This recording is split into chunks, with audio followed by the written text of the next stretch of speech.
ទទួលសម្បត្តិរែងស្លុតអរ៉ាអូនហើយ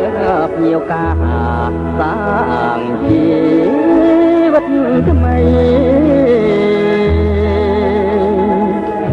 បងជាយុទ្ធទៅជួនការពីទឹកដីខានមកការស្រីជាភ្ញៀវកែតយួងសែនអាឡ័យថ្ងៃ12កក្កដាមេម៉ាញ់ជាការចុចហៅចំឈ្មោះបងជាយុទ្ធទៅជួនធ្លាប់មានចិត្តស្មោះកាត់ក្តីត្រណោះខានការស្រីថ្លៃ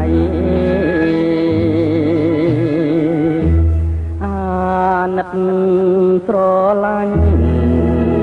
នៅពេញបេះដូងទើរលេះទ្រូងដោយនឹកអាឡ័យធ្លាប់ហៅធ្លាប់សួរជាគ្នារាល់ថ្ងៃមិនគួរនិស័យខានបាច់ការស្លាបងជូនបងអូនពីសមរភូមិទុកដូចភ្ញៀវរួមបានចង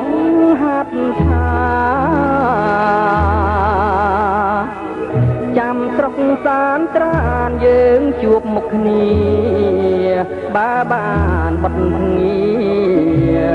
ចែកបងពផង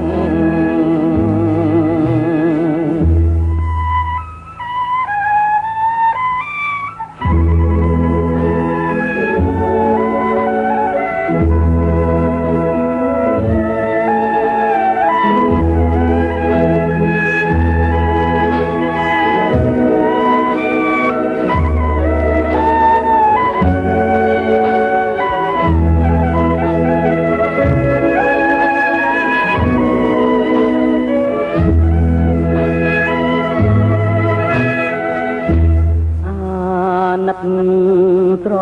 ឡាញ់នៅពេញបេះដូងទើរលេះទ្រូងដោយនឹកអាឡ័យ